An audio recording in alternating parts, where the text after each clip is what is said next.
सुप्रभात प्यारे बच्चों, मैं आपकी टैगोर बाल निकेतन पब्लिक स्कूल से हिंदी की अध्यापिका आज आपको कक्षा तीसरी हिंदी साहित्य पाठ 15 जादू का बुर्श के बारे में पढ़ाऊंगी, जो कि एक कहानी है। इसमें क्या है? जादुई बुर्श है। आइए शुरू करते हैं। प्रस्तावना। सुई ने अपनी जादुई बुर्श से सबकी भलाई की और सबके कष्ट दूर किए। उसने स्वार्थ तथा लालच कभी नहीं किया। परिकल्पना। अगर सुयू जादुई ब्रश का प्रयोग अपने स्वार्थ के लिए करती तो यह कहानी कैसी होती? उद्देश्य क्या है हमारा?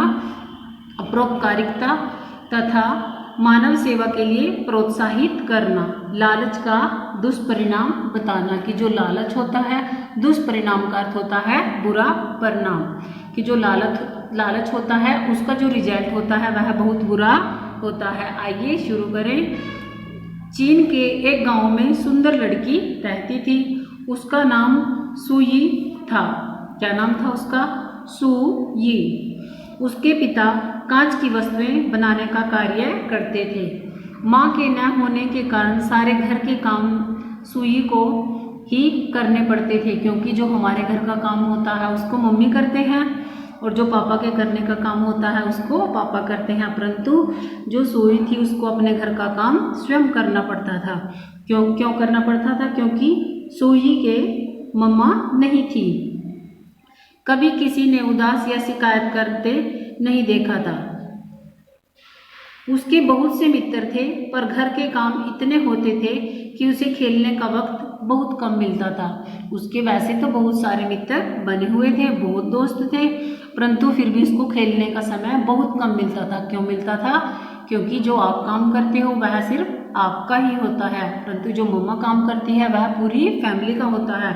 इसलिए उसको मम्मा वाला काम भी घर का खुद करना पड़ता था और उसके पास खेलने का समय नहीं होता था। उसके बहुत से मित्र थे, पर घर के काम इतने होते थे कि उसे खेलने का वक्त बहुत कम मिलता था। छोटी सुई को लोगों के काम आना अच्छा लगता था। जो छोटी सुई थी उसके छोटी सी, ये देखो चित्र में दिखाया गया है, जो लड़की है वह बहुत छोटी है और उसको घर का सारा काम करना पड़ता था और वह लोगों के काम करना उसको अच्छा लगता था, अर्थात वह लोगों की हेल्प करती थी। एक दिन काम करते हुए सुई के पिता का हाथ आग से जल गया। डॉक्टर ने कहा कि उन्हें ठीक होने में कुछ महीने लगेंगे। उनके इलाज में काफ़ी पैसे लग गए थे और कुछ महीने तो वे काम पर जा ही नहीं सके। इसलिए सुई ने स्कूल छोड़ दिया और एक धनी स्त्री के घर में काम करने लगी। क्या हुआ?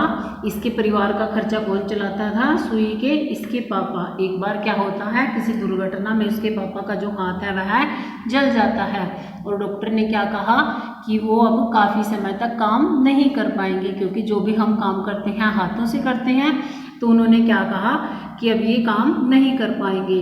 तो उसके पिताजी क्या हुए? बेरोजगार हो गए और जो सुई थी उसको काम स्कूल छोड़ना पड़ा।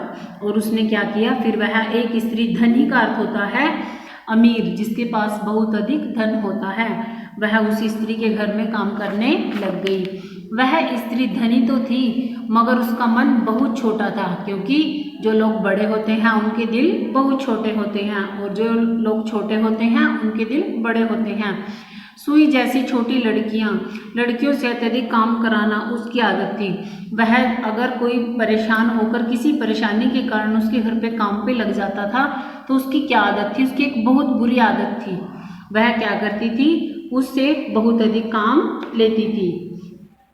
उसका जो था, आदत का अर्थ होता है स्वभाव, उसका स्वभाव ऐसा था कि वह जो भी उसके घर में काम करने लगता था उसको परेशान करती थी और उससे वह बहुत अधिक काम लेती थी। उस धनी स्त्री के घर में चित्रों का भी एक कमरा था। ये देखिए आपकी बुक में दर्शाया गया है। जो धनी स्त्री थी उसके घर में क्या था? उसके घर में ये देखो, ये सफाई कर रही है, ये देखो सुंदर सुंदर चित्रकारी लगी हुई है, सुंदर सुंदर फोटोएं लगी हुई हैं। उसके घर में सुंदर सुंदर चित्र टंगे हुए थे। वे चित्र फूलों, बच्चों, जंगलों, समुद्रों आदि के थे।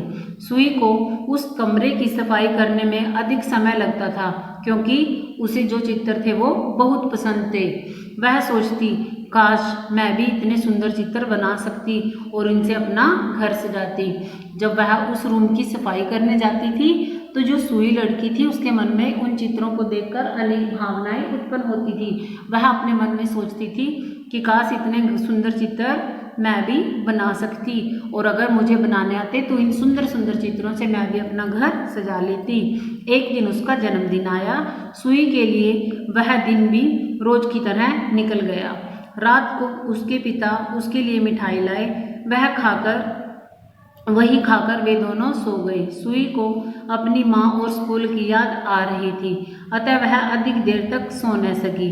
प्रातः सुई जब उठी तो उसके सिरहाने कुछ कागज रखे थे, साथ में ढेर सारे रंग और एक सतरंगा ब्रश था। सतरंगे का अर्थ होता है 7 रंगों वाला। उस पर जन्मदिन मुबारक हो का रिबन लगा था। जैसे ही वह सुबह उठी, देखना ये अभी सुबह जागी है नींद से। रात को उसको लेट नींद आई क्योंकि उसको अपना स्कूल और अपनी मम्मा दोनों याद आ रहे थे। तब जब यह सुबह उठी तो सुई ने क्या देखा? सुई क्या देखती है कि सुई के आसपास सतरंगा बुर्श रखा हुआ है और अलग अलग तरह के रंगों की उसके पास एक बॉक्स है। सुई बहुत खुश हुई। उस पे एक रिबन बंधा हुआ था जिस पर लिखा हुआ था जन्मदिन मुबारक हो। उस दिन वह खुशी खुशी काम पर चली गई। शाम को लौटकर उसे चित्र जो बनाने थे काम खत्म कर वह जब घर आई तो घर के काम बाकी थे, उन्हें करते करते वह देर हो गई। सोने से पहले वह कागज और रंग लेकर चित्र बनाने के लिए बैठ गई। बुर्श से उसने एक फूलदान बनाया और उसमें कुछ सुंदर सुंदर रंग बिरंगे फूल। इतना बनाकर वह सो गई। प्रातः उसकी आंख खुली तो कमरे में फूलों की खुशबू आ रही थी। उसके पिता और वह देखते रह गए उसका बनाया फूलदान, और वे फूल सचमुच के हो गए। सुई बहुत खुश हुई। दूसरे दिन शाम को उसने गाय का चित्र बनाया और साथ में एक घोड़ा भी। प्रातः उठकर देखा तो वास्तव में उसकी झोंपड़ी के बाहर एक सफ़ेद गाय और घोड़ा चल रहे थे। इन पंक्तियों का क्या अर्थ है कि जो उसके पास बुर्श था उससे वास्तविक चीज, अगर जिस चीज का वह चित्र बनाती थी, जिस वस्तु का वह चित्र बनाती थी, तो वह साक्षात में उसके पास आ जाती थी। ये लिखिए, तो वास्तव में उसकी झोंपड़ी में एक सफ़ेद गाय और घोड़ा चल रहे थे। सुई उस दिन घोड़े पर बैठकर काम पर गई। उसने बारी बारी से अपनी सारी सहेलियों को घोड़े की सैर कराई, घुड़सवारी कराई। उस दिन के बाद से यह सिलसिला बन गया कि सुई चित्र बनाती जाती और वे चीज़ें सचमुच हो जाती। सिलसिला का अर्थ होता है कर्म। कभी किसी के लिए गेंद तो कभी किसी के लिए मिठाई, कभी किसी के लिए माला तो कभी किसी के लिए रंग बिरंगे वस्त्र। सुई लालची नहीं थी, उसने अपने लिए बहुत ही कम चीज़ें बनाई थी। वह तो ज़रूरतमंद का अर्थ होता है जिनको ज़रूरत हो, लोगों की ज़रूरतें पूरी करती थी। जब उस मालकिन को पता चला कि सुई के पास एक जादू का बुर्श है तो वह उसके घर आदम की। सुई ने उसका स्वागत किया। मालकिन ने देखा कि सुई की झोपड़ी तो हमेशा की तरह ही लग रही थी। मालकिन से पूछे बगैर नहीं रहा गया क्योंकि वह तो उस वास्तविक जादू वाले बुर्श को देखने आई थी। सुई, क्या तुम्हें सचमुच कोई जादू आता है? हाँ मालकिन, यह सच है। क्या मैं आपके लिए कुछ बना दूँ? सुई ने भोलेपन से पूछा। मालकिन ने थोड़ी देर सोचा और कहा, हाँ, मेरे लिए हीरो की खान बना दो। वह खान तो यहाँ आ नहीं पाएगी, तो मुझे ही खान में पहुँचा दो। जो आज्ञा मालकिन, सुई बोली। रात को उसने हीरो की खान का चित्र बनाया और उसमें अपनी मालकिन को भी बना दिया। सुबह क्या हुआ, आगे पढ़ते हैं। सुबह उठकर जब वह काम पर गई तो देखा कि मालकिन की हवेली में बहुत हंसी खुशी का माहौल है। माहौल का अर्थ होता है वातावरण, क्योंकि मालकिन वहाँ से गायब हो चुकी है। गायब का अर्थ होता है लुप्त होना। सब लोग हंस खेल रहे थे जैसे कि कोई त्योहार मनाया जा रहा है। सबने सुई से कहा, मालकिन की वापसी का चित्र न बनाना, वह हीरों के बीच खुश होगी। यहाँ हम उनके बिना खुश हैं। लोगों ने ऐसा क्यों कहा? क्योंकि आपके धन से आपको कोई नहीं जानता, सब आपको किससे जानते हैं? आपके स्वभाव से। अगले दिन सुई ने चित्र बनाकर अपने पिता का हाथ ठीक कर दिया। धीरे धीरे उसका कागज खत्म हो गए और रंग भी। लेकिन सुई को इसकी फिक्र कहाँ थी? फिक्र का अर्थ होता है चिंता। उसका स्कूल जाना शुरू हो गया।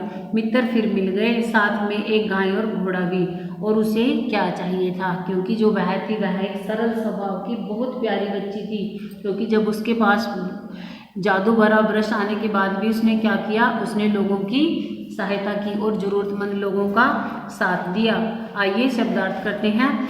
प्रसन्न का अर्थ है खुश, आदत स्वभाव, खुशबू सुगंध, सिलसिला का अर्थ है कर्म, माहौल का अर्थ होता है वातावरण, खत्म का अर्थ होता है समाप्त, धनी का अर्थ है अमीर, सतरंगा 7 रंगों से बना हुआ, सहेली का आपको पता है सखी होता है, जरूरतमंद जिसे आवश्यकता हो, गायब का अर्थ है लोभ, फिक्र का अर्थ है चिंता। तो आज यह हमारा कक्षा 3 पाठ 15 जादू का बुर्श समाप्त हुआ। धन्यवाद विद्यार्थीगण।